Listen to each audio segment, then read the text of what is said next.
We are going to be talking through the Byron Nelson Classic from a DFS perspective, and we got the big one coming up next week, which I'm looking forward to. And this is a nice little gear up. We have a pretty good field. It's not an awesome field. It's not like I shouldn't say pretty good. It's a lower tier field than usual. We're going to have massive chalk up at the top as we've had a couple times, sort of similar to the Mexico Classic, but this one actually has a few more golfers that maybe we're familiar with.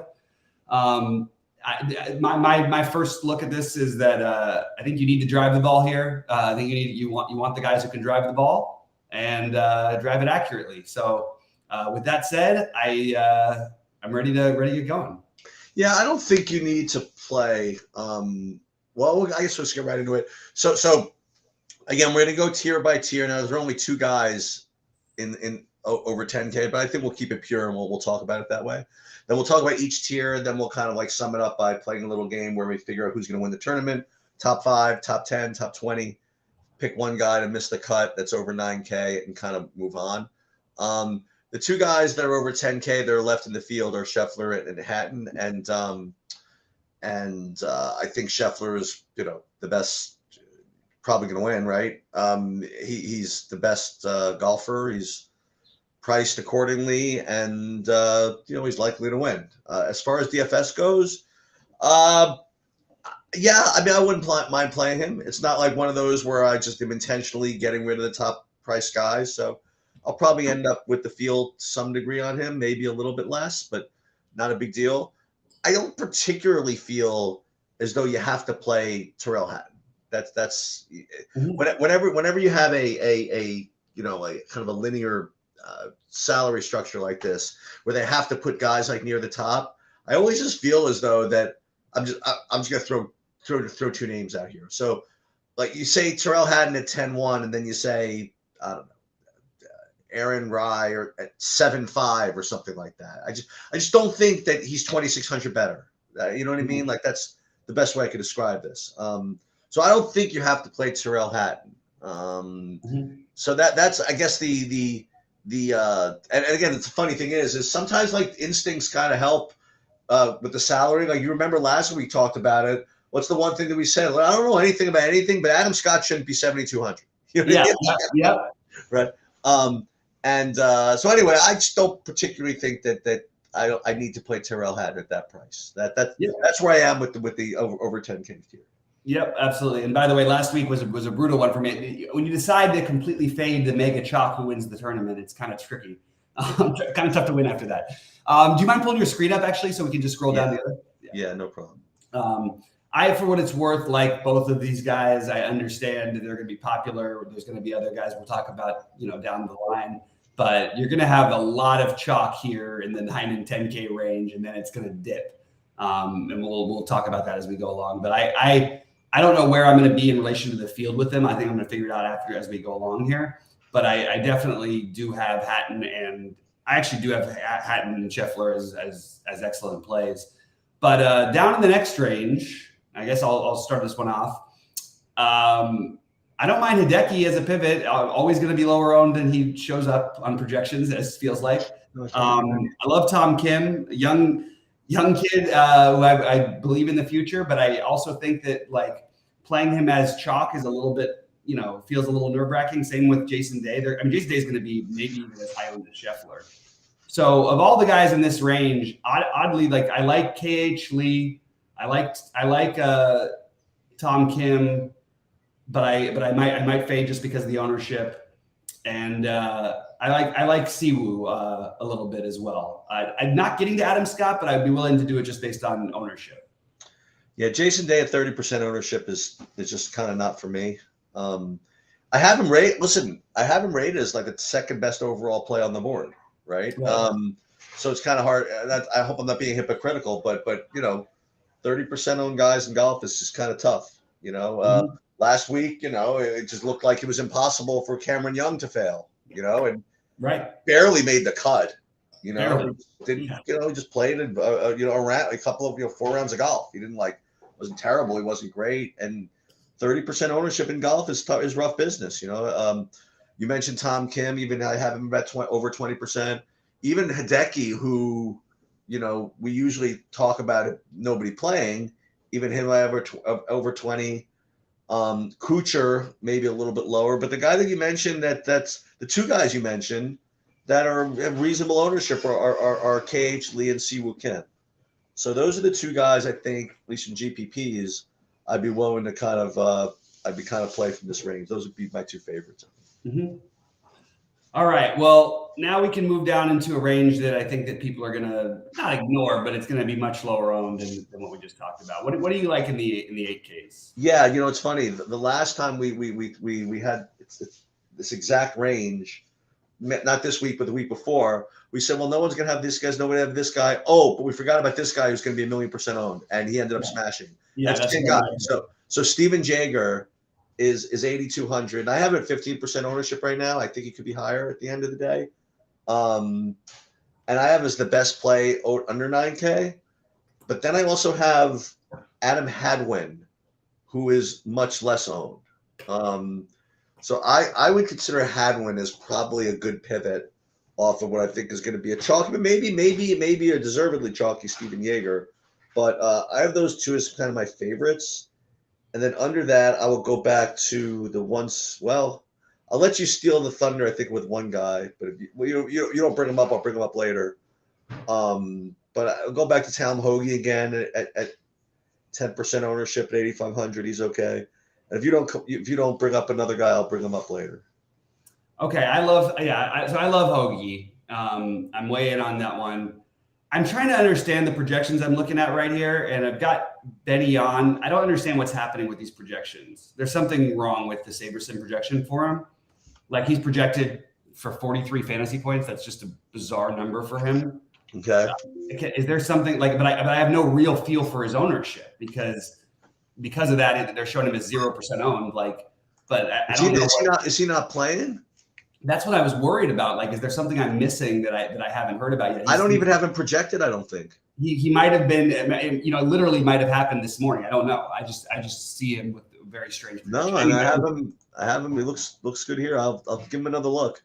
Okay, yeah, I'm gonna have to take a look at that because I just want to understand what's happening. But the other guy, so I'm very high on Hoagie. He's my favorite in this range. Oh, actually, wait, hold on. No, I do have him now. I have Benny on. It's the same guy, right? This is this guy. I have him at 61 fantasy points. Still seems very low for that. It's just interesting. It does seem very low for so I'll take another look at this. Yeah, but that's what it is. What it is. So I'm in on Hoagie. I'm going to get my money back from Minwoo Lee because I still believe in this guy. He hits the ball a freaking mile. If he can control a little bit of that, I think he's actually a sneaky guy to potentially contend. Both he and Hoagie, I think, could be in the top 5 this week. I really like both of them. I have Jaeger and Hadwin as my next two, but I do want to be very, very high on the Minwoo and the Tom Hoagie to get some lower ownership in this range. They're my two favorites. Taylor Montgomery, Matt McNeely, Seamus Power. If you wanted to go that route, Aaron Wise, I'm just not all that into it. But Zayden Hoot's kind of interesting to me at 8K. But mostly it's going to be Minwoo and Hoagie for me. Yeah, the Minwoo was the guy that I was hoping you'd bring up. But yeah, I mean, all the guys you mentioned are fine. Aaron Wise, I mean, it would be nice if he won, right? He's got the mental health stuff, and so that's always good to root for guys like that. But overall in this range, I'll reiterate Steven Jaeger I have as the best play, and then ownership adjusted, probably I guess either Hadwin or Hoagie. Probably Hadwin though. Yeah, that makes sense. All right, let's get down into the 75 to 79. Right out, okay, so Davis Riley, I think, finished dead last in the tournament last week. We like that. I played a little bit of him. He actually was pretty popular. I personally like Bramlett a little bit better. And I like Gordon a little bit better, but I'm open to the Davis Riley thing. So that whole range, all those guys at 7,900 or 7,900, 7,800, I think are interesting, as is Brandon Wu. Brandon Wu's been really good, so I'm totally open to that idea. The thing that's throwing me crazy, it's sort of nuts, is I love Ben Griffin. I wanted to be way ahead on this guy going forward. I'm very, very high on him. I'm looking at like 40% ownership. Is that real? No. That can't be real, right? It's just a weird projection. Anyway, I do think that Ben Griffin's a very strong play, and another guy that wouldn't surprise me if he contends. And I think that Brandon Wu and Dylan Wu, I've been doing the double Wu lineup, and it's worked out pretty well. Dylan Wu's under 7,500, so I shouldn't have mentioned him yet. But the last guy I'm going to mention is Luke List. Very streaky, but does have the talent and the ability to hit the ball far enough to really contend here. So I like I guess my favorites would be the Griffin List, and then the 78 and 7,900 guys, basically all of them. Yeah, guys, listen, I'll pull myself to the fire for this one because again, I've been out. Some things either wonky with the projections or I'm just missing something. I honestly, it's listen, we have like 20 hours till it starts, whatever. I don't even have Ben Griffin on my list. So I have to, I gotta scrub this and see what's going on here. I'm gonna double check the Benny. I'm gonna double check everything and triple check everything. I guess I wasn't quite as prepared as maybe I thought I was. But I'm not even getting Ben Griffin on my board here, so I'm not even gonna comment on that one yet. But as far as what I do have, my top play at 7,500 and up right now is actually Aaron Rye, and reasonable ownership, 9-10%. And you already mentioned Brandon Wu and Bramlett. I'll just throw, and you mentioned Davis Riley. Two other guys that I have on my list as pretty good are Scott Stallings and Sam Stevens. But I even have him with ownership. So I guess my favorite from the range, I guess, would be Aaron Ryan. Yep. That's actually a good call. I didn't mention him, but I do think I like that call. You got anything cheap? You got anything under 7K? Well, we got the 7,400 guys down. Yeah, let's do that. Sorry. Yeah, so Eric with the C. Cole. I think Cam Champ is really sneaky. Extremely high variance golfer, but hits the ball as far as anybody. I don't mind taking a shot on Cam Champ here. I never mind taking a shot on Patton Kazire. I actually think this is a course that he could actually play well at. Those would be my favorites from 7K to 7,500. And then I'll just throw in Harry Hall and Austin Smotherman. Yeah, my top guy in this range is actually getting a decent amount of ownership, and that'd be Adam Schenk. At 7,300, I have him at a 13% ownership. And then Eric with a C. Cole, I have is actually rated second in this range, which is good. You may have mentioned, I don't know whether we had Michael Kim at 75 or up yeah, he's 75 and down. So actually he was 75 and up. So Michael Kim. And then it's kind of a break down in others like Lashley and a lot of the guys you mentioned. So I'm gonna kind of be taking more of a stand here because we are bringing up a bunch of guys. And I will say Aaron Rye and Eric with a C. Cole would be my top two. Nice. I forgot to mention that I will have a Ryan Palmer share or two. All right, under 7K. Okay, so finally Troy Merritt played a little bit better. I think Pearson Coody is probably my favorite. Just take a chance on the young kid. He's going to find his way. And I kind of like our guy Scott Piercy again. This seems like the kind of time we should take a shot on him. You know what I mean? Like, and he was a couple of holes away from being really competitive a couple of weeks ago for everything. And I mean, he was one hole away really from breaking the course record until he double bogeyed it. So I kind of like the Piercy and I kind of like the Coody. So Pearson and Piercy, we'll go with that pairing. I'm gonna have to do it somewhere because it almost worked out so well last time. The other one for me is Carson Young, sort of quietly going along and been competitive like 3 times in his last 6 tournaments. So I will put Carson Young as another one. I don't mind. I don't think this is the Goya tournament, but I don't mind if you get to a little bit of them. Kevin Tway is 6,500 seems a little cheap. This guy Mac Meissner. I had a friend tell me about him too, and he's actually getting like not a lot of ownership, but they've got Saberson has him about 5%, 4 or 5%. And I just thought I would like mention his name because I had a couple other friends who have mentioned his name to me. And I literally had never heard who he was before. So I probably should dig a little further into that. But those were the main guys for me who just showed up at all, even in the 6K range. So for what it's worth, two guys you mentioned, I have three guys for you. Two of them you mentioned. One is Cootie and Piercy.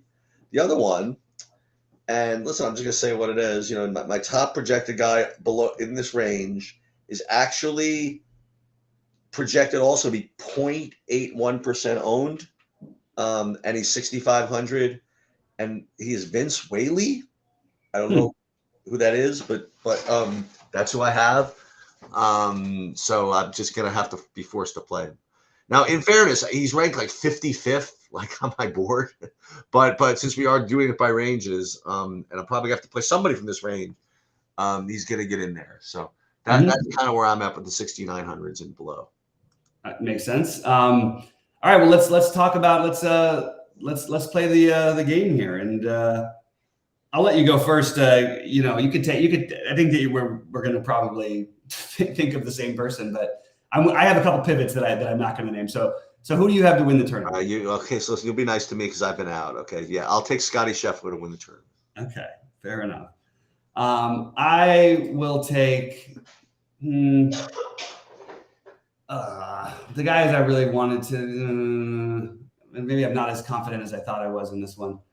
I guess. I just hate taking a double chalk, but I will take Hatton. I do think he's the second best golfer here by a decent enough margin.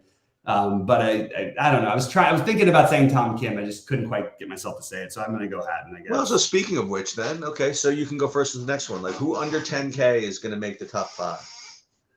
Under 10K to make the top 5. For that, I like Tom Kim. All right. I will go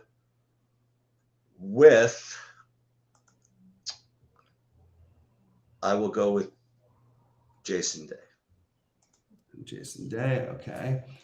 All right, so under 9K to top 10. I'm going to say Hoagie, but definitely wanted to almost say somebody else. I will go with Adam Hadwin. Hadwin. Okay, and I'm going to put Lee in here. Under 7K to make top 20. Under 7K to top 20. Oh, sorry, under 8K to top 20. Right, yeah. Sorry. No, you're good. Under 8K to top 20. I'm gonna stuck on the woos. I think I'm actually gonna say a different name, but I'm gonna say Ben Griffin. I will reiterate Aaron Rye to make top 20. Yeah, I thought that's what you're gonna do. Under 7K to make the cut. Just make the cut. Nothing fancy. Okay, I'm still gonna say Pearson Cootie. I'm gonna go with a guy I didn't mention, but this is just to make the cut, and that's gonna be Lucas Glover to make the cut. Gotcha. All right. So now, there you have. Who over 9K is gonna miss the cut?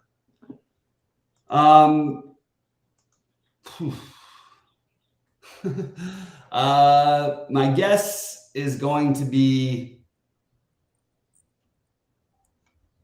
So I don't want to bet on Adam Scott to miss the cut, but there is a big one coming up next week. I could see somebody withdrawing or something. Maybe Matt Kuchar finally plays poorly for the first time in a while. I guess I'll say Matt Kuchar. So I will stay. I would say on brand, but on brand for this week. I did get a chance to see the some of the tournaments this past week. I actually had a couple of good single entries performances actually this past weekend. Mm-hmm. And one of them had a guy who was in the top 2 or 3 groups, and then he just kind of got mad at the end and put a ball in the water, almost cost him third. He's got a little bit of a temper, and he might, he's known to be looking ahead to kind of the tougher tournaments. And the oft mentioned in this podcast, Tyrrell Hatton, I'm going to go for him to miss the cut. Oh, okay. There we go. I like that. Let him have a bad day, get in a bad mood. He'll quit and then win the Players next week or something. He looks like he's in a bad mood, but he still always plays well. Like, it's funny. He has a very He does. He has like a Webb Simpson type of like consistent, solid, that old Webb Simpson type of solid game. But he always is so fired up. It's like hard to tell. He's so fired up. Well, it should be fun, guys, and I'm really looking forward to next week when we got the big one and everybody back. So I'm going to play some this week, but probably not as heavy as I will next week.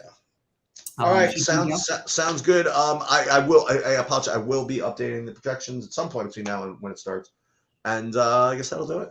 Yeah, sounds good. All right, good luck, everybody. And not sure about live or what's going to happen tonight. I'll pop in certainly for a quick thing, no matter what. But I really don't even know what the slate is for baseball, so I'm going to just let you guys know that. And again, I'll put some sheets up at some point, but I don't know if I'm going to be live either. We'll see. Okay, sounds good, bud. All right, well, great to have you back, Sheets. Good luck to everybody this week.